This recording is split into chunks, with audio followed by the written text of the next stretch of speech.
Welcome to Money Muscle Mindset, the podcast designed to motivate and educate you on your journey to financial and fitness success and to develop the mentality needed to achieve your goals. I'm Zay Molina, and in this episode, we're going to talk about the law of diminishing excuses. Now, what that means is basically your excuses lose their power when you act consistently. Okay, we all know excuses hold us back, right? We're making these excuses because we don't want to do something, even when we know we need to do it, right? But we understand that when we act and we actually do the things that we know we need to do, even when we don't want to do them, right? That helps us, kind of eliminate those excuses, right? And start weakening them so they don't hold any power over us anymore. So today we're going to talk about why excuses actually have power over us, why consistency can weaken them, and how we can apply this to our lives to help us achieve the things that we want in this life. So without further ado, let's dive in. So let's first talk about why we make excuses and how they actually have power over us, right? Well, when we make an excuse, what are we actually doing, right? Let's say we need to go to the gym or we need to go invest money instead of buy something, right? And we start to do what?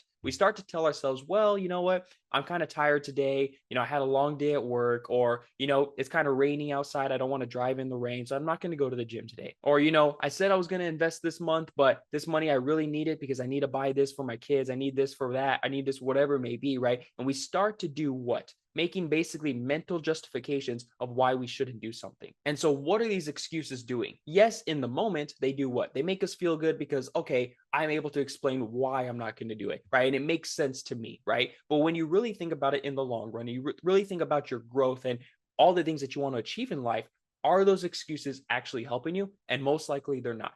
Right? Every time we say, oh, I'm not going to go to the gym because of XYZ, right? What are we actually saying? Well, you know what? I'm not going to the gym and it's going to hurt my goals to be in the best shape of my life. Oh, I'm not going to invest this money because of ABC, right? Well, I understand that when I don't invest that money, it's putting me back even further from trying to achieve better finances. So right now, these excuses, they feel good because why? They're giving you that temporary comfort, right? They're keeping you in your comfort zone, right? But essentially, they're blocking growth. They're blocking you from going out and wanting to get better. They're blocking you from doing the things that you know you need to do in order to achieve growth, to achieve the things that you want in this life. So again, right now it feels great because it's giving you that relief of, hey, I don't have to do something hard. I don't have to do something that takes effort, right? But in reality, right, they're holding you back from achieving your goals. So when you say, I can't go to the gym today because it's raining outside, or I can't go to the gym today because I simply just don't have enough time, what you're actually saying is the gym is not a priority. Right. And when you look at it that way and you say, okay, I have these goals of being in the best shape of my life, gaining muscle, losing fat, right? If you look at it from that perspective and your actual goals, right, you should do whatever it takes to be able to get to the gym that day. But going to the gym right now is not comfortable, right? That decision to go to the gym takes effort, right? And so our natural instinct is to stay in our comfort zone, do the things that don't take a lot of effort, right? Because we want to be comfortable. We want to be doing the things that we know is not going to take a lot of effort. When you say, I can't afford to invest right now, or I can't afford to save money right now for all this kind of stuff, right? Again, you're saying that whatever my long-term goals are, they're not a priority anymore. And it's comfortable to go buy the stuff that you want to give you that, short-term satisfaction. We just talked about this in the last episode about fuel versus rewards, right? Going after the rewards, going after that short-term satisfaction, that's enticing, right? That's the comfort zone. That's the things that we all want, right? That's the short-term reward, right? But instead, we should be focusing on the long-term fuel of what's going to help us get to where we want to be, what's going to help us achieve our goals, right? We got to make those tough decisions to say, you know what? Yes, this is satisfying in the moment, but we understand that it's short term. We need to go after the things that are going to help us with long-term satisfaction, long-term achievement. And there's actually been studies by behavioral psychologists that shows that avoidance reinforces itself, which basically means the more we give into excuses, the stronger they feel, the stronger they hold us back, right? And so again, our goal is to how can we eliminate those excuses? How can we push ourselves to do the things that we know we need to do in that moment, right? Have that discipline to say, you know what? Forget the excuses. I just need to do it. Because every time you act despite an excuse that pops into your head, you actually create proof that that excuse was false. You're able to overcome that, right? That excuse that pops into your head, that's just how you're feeling in the moment. But when you start thinking about your long-term goals and you start thinking about what will this actually create in my life if I do this task right now, right? It's going to help you gain that motivation. It's going to help you gain that momentum to do the things that you know you need to do to achieve your goals. Like I'm sure we've all felt this before when we go to the gym. This actually happened to me today, right? I was at the gym and I said, you know what? I don't really want to do a workout right now. I'm not feeling up for it. It's not something I want to do. I'm too tired. I just want to go home. And so the excuse that popped in my head was I'm just too tired. I'm not going to have a good workout because I don't have the energy, right? And so what I had to do was sit there and just talk to myself and say, you know what? You're already here. Just start your first exercise. Go sit down and just start doing your lat pull downs, right? When you start to do them, start at a light weight, start to gain that momentum, and that's going to help you gain that energy. And sure enough, by the time I was done with my first set, right, I already had enough energy to say, you know what, I'm going to finish this workout. And basically what I did was, my excuse was I'm too tired. I should just go home and work out later. I turned that into, you know what? That I'm too tired was just a false feeling in the moment, right? It didn't last at all. Once I started my workout, I gained that energy. I was able to finish my exercises, finish my workout, and I felt great afterwards. So now that excuse of, oh, I feel too tired, it loses credibility each time I act despite feeling tired. Because I know it's going to happen again where I'm going to say, you know what? Oh, I'm too tired. I don't feel like working out today. But if I think back to this moment and all the other times that I still worked out, even though I was tired, I look back and say, okay, well, I was tired that time too, but I still worked out, had a great workout, right? So now next time I say, oh, I'm too tired to work out, well, you know what? I'm probably not. So I'm going to go start my workout, right? And now that excuse has a lesser hold over me and I'm able to push past it and continue to do my workout. So again, that excuse has lost its credibility. And now I'm weakening those excuses by acting consistently. Same thing when it comes to your finances. Let's say your goal was to put $10, $20 a month to the side, right, towards savings or towards investments, right? And you start to say, oh, I can't afford it right now. I need this money for this. I need it for that, whatever it may be, right? But if you say, you know what, I told myself I was going to do it. So let me just take $10 out of my paycheck, put into a savings account and not even look at it. What's going to happen? Well, now that you've done that, you have your X amount of money in your account right now, minus that $10, right? And so basically it's going to force you to live below your means. It's going to force you to live without that $10. And most likely all of us can kind of go without that extra $10. You will most likely still be able to get by, pay all of your monthly expenses without that $10. And so after 1 month, you realize that, hey, I'm able to still get my groceries. I'm still able to pay my rent or my mortgage. I'm still able to, pay all these things that I have, right? And that $10 didn't really hurt me. And now that I know that, next month when I get my paycheck, I'm able to say, okay, I still need this $10. I feel like I'm broke, but last time I was able to do it. Why can't I do it again? So now I'm going to take that $10 out of my paycheck, put into that savings account. Now I have $20 in that account and I'm still able to live and get all the necessities that I need in life.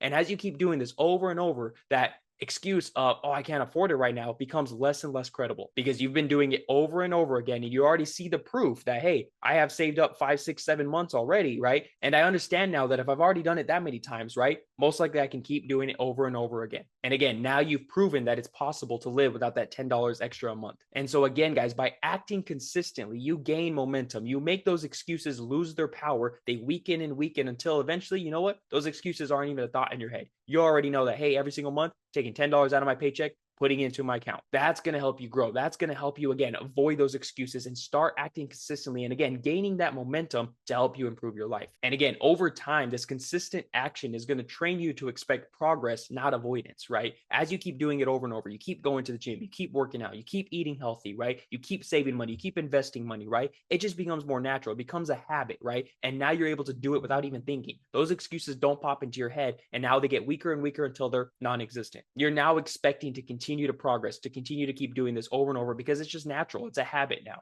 Think about it this way. Let's say you're driving somewhere and your car breaks down, right? And now you have to push it to the nearest gas station, right? But now you're looking at this huge car, right? Let's say it's an SUV. You're like, oh man, now I need to push my car to the nearest gas station. It's so heavy. I don't know if I'm gonna be able to do it. It's sitting right there at a standstill, right? It's in park. I don't know if I can push it, right? It's going to be hard. And what are you saying now? You're starting to come up with all these different excuses because you know that effort to push that car is going to be a lot, right? It's going to be outside of your comfort zone, right? But now let's look at it this way. Let's say some people come and start helping you and they get the car moving, right? And now the car is moving forwards. It's not as hard as it looks, right? So you jump in, you start pushing it, right? And now what happens? You have gained momentum, right? Because the car was parked still, it looked hard, it looked like a lot of effort. You started coming up with all these excuses, right? But now that the car is moving, right, it's a lot easier to start pushing that car. And now you have that momentum to keep pushing it. It's actually gonna be harder to probably stop now, right? And the idea I'm trying to get at is once you take action and you act consistently, you gain momentum and things become easier and easier. And again, those excuses become non-existent. They stop popping in your head, or it's easier to overcome them because you know you've already done it before, right? You have that momentum to keep going.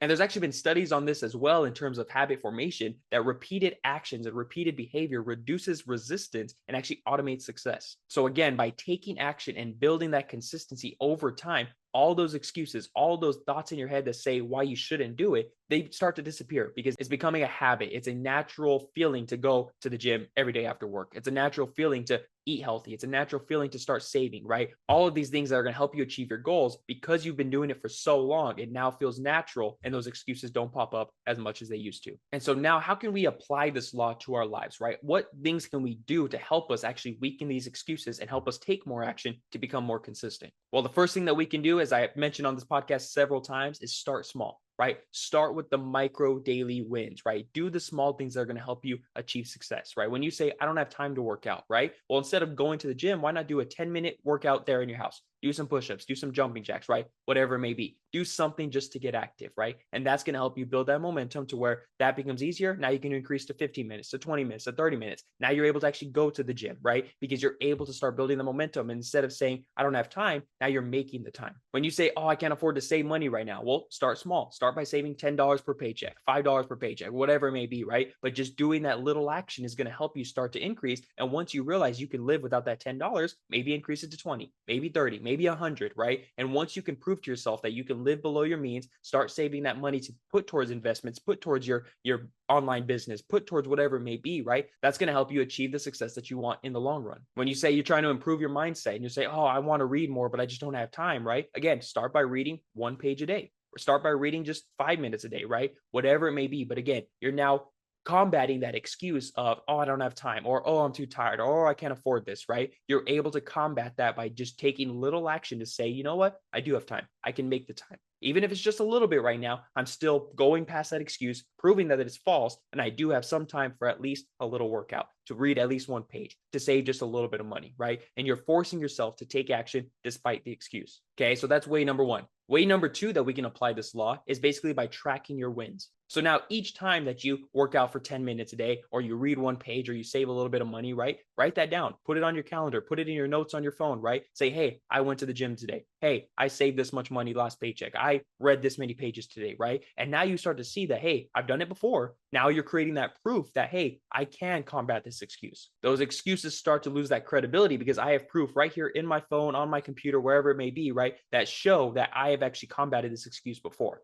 I said I didn't have time. Well, I did jumping jacks and push-ups for 10 minutes. I said I couldn't afford saving this money this month. Well, the last 2 months I said the same thing and I was able to actually do it. I said I didn't have time to read today, but the last few weeks I've been reading at least 2 pages a day. And again, I combated that excuse that I didn't have time. So again, you're making these excuses weaker and weaker when you take action. And this leads into way number 3 of how we can apply this law is reframe excuses. Instead of looking at excuses as something that's holding us down, this big heavy object that's just keeping us away from wanting to achieve our goals and take action, right? Look at excuses as a test, right? It's something that's going to challenge you. It's in your way that's keeping you from your goals. It's like when you're playing a video game, right? And you have all the bad guys, all the big bosses come, and now they're in your way. What are you going to do? Are you just going to turn around and say, oh, I can't beat it? No, you're going to go and you're going to try different strategies, different ways to get around this boss, to beat it, to move on to the next level, right? And that's the same thing we want to do with excuses, right? When you feel tired and don't want to work out, right? Do a small workout, start gaining that energy, start gaining that momentum, right? When you say, I can't afford to save this month, right? Again, save $1 if you have to, right? Save $10, $5, whatever it may be, right? But do something that's going to combat that excuse and say, you know what? This excuse is not credible anymore because I was able to do at least a little bit. When you say you want to read or start learning a new skill, right? Again, take 2 minutes, 5 minutes, 10 minutes out of your day to start practicing that skill, right? And that makes that excuse weaker and weaker. And before you know it, you're able to start increasing it. You'll start being able to do 20-minute workouts, reading 5 pages a day,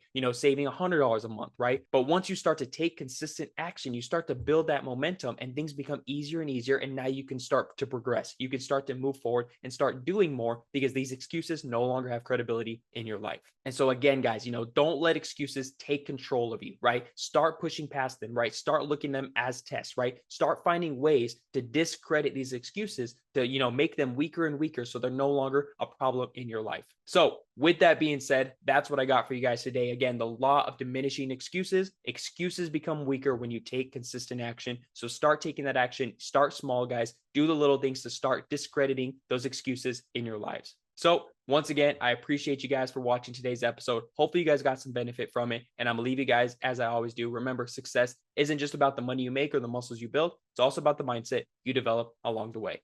So with that being said, thank you guys for watching, and I'll see you on the next episode of Money Muscle Mindset.